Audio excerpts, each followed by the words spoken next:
14명의 희생자와 16명의 피해자를 낳은 청주 오송 지하차도 참사와 관련해 검찰이 가장 먼저 직접 원인으로 지목된 부실제방 관련자들에 대한 징역 6년 이상을 구형했습니다.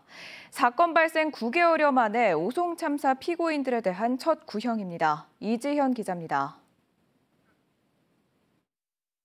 길이 430m, 높이 4.5m. 거대한 지하차도를 순식간에 집어삼킨 흙탕물. 인근 미호강의 부실한 임시제방이 불어난 강물을 버티지 못해 벌어진 일입니다.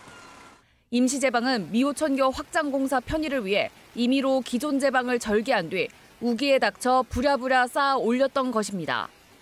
검찰은 가장 먼저 참사의 직접 원인으로 지목된 이 부실제방의 책임을 물어 당시 현장 소장과 감리단장에게 각각 징역 7년 6개월과 6년을 구형했습니다. 참사 발생 9개월 보름 만에 피고인들에 대한 첫 구형입니다. 이들에게는 업무상 과실치사상 혐의는 물론 참사 이후 시공계획서 조작을 지시하는 등 증거 위조교사 혐의까지 4개 혐의가 적용됐습니다. 그러면서 법정 형량의 거의 최대치가 구형됐습니다. 구형에 나선 검찰은 공사를 총괄하고 관리 감독하는 책임자들이 부실한 제방을 알고도 묵인해 국가적 재난을 불렀고 이후 원인 규명도 방해했다고 지적했습니다. 이에 대해 감리단장은 결심 공판에서 참사 당일 전후 여러 기관에 긴급 상황을 알린 점을 참작해달라며 죄송하다고 대부분 인정했습니다.